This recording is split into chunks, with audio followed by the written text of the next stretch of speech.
My all-time favorite of the current batch of feature animated stop motion movies is Coraline, and today I'm going to be talking about it. Hi, my name is Luis Escobar. I'm a storyboard artist on the Simpsons television show. I've been working on the show for 20 plus years. Leica Productions have really stepped up and made stop motion incredible. The last movie that they came out with, which was Paranorman, oh, I really, really enjoyed it. Um, I thought it worked really well. The animation was incredible. The designs were fantastic.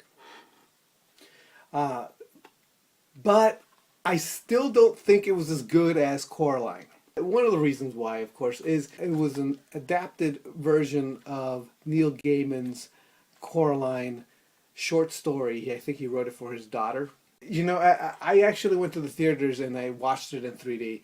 And it was one of the few movies that I've actually gone to the movie theater to watch in 3D that I thought was appropriate to be watched in 3D. I thought it really worked.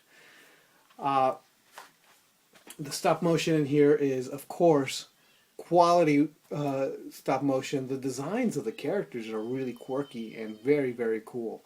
In a lot of ways, this kind of reminds me of Miyazaki's Spirited Away. It's the same kind of genre where you've got a little girl with issues and parent issues, and somehow she and them end up being thrust into this fairyland, this fairy world, this kind of magical world where the little girl ends up having to step up and take charge and become something other than what she is in order to triumph over this situation. And this is very similar to that. It's a little girl who has, again, parental issues. They're not paying attention to her, and then she just moved to a new house where there's this little secret door, and that door leads to like a parallel universe where it's like the ideal situation, the ideal parent, everything that you ever wanted, but there's a catch. So it's kind of creepy. It's one of the things I liked about it. It doesn't follow the generic rules of American animation. And I'm very critical about American animation when it comes to this sort of thing. I'd like the genre in America to expand. And this is a really good example of where it can go. It's still a family movie, but it kind of pushes the boundaries so that it's a little bit of a more of acquired taste because it has very disturbing horror elements in it, in the exact same way that, say, a movie like Pinocchio had the same kind of horror elements in it, where it's kind of disturbing. I think Dumbo may have had similar things like that too. Um, if you've watched Nightmare Before Christmas, it's kind of like that because it's the same director. And no, Tim Burton did not direct Nightmare Before Christmas. It was Henry Selick. Henry Selick directed that movie. He directed James and the Giant Peach. He also directed Coraline, and he directed Paranorman. Henry Selick is actually doing some really fantastic work. I highly recommend, if you have not seen Coraline, you should definitely watch Coraline. Whether or not this is good for your kids to watch, that's a different thing. See, that's why I like the movie. It's not necessarily for everyone. It's not sugar-coated.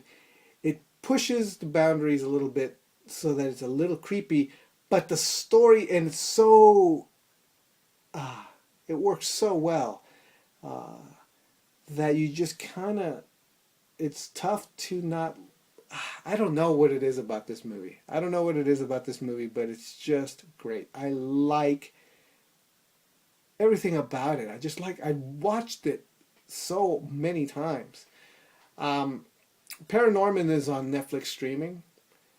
This is not, and it so should be. It should be viewed by more people.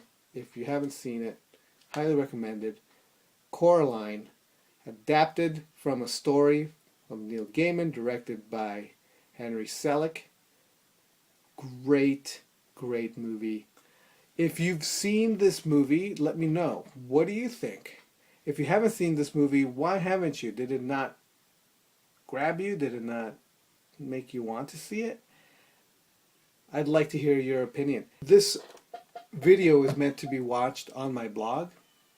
I'm going to put some screenshots, maybe a trailer below so that you can see what I'm talking about, link to this movie. You could also, while you're there, you can subscribe to my newsletter.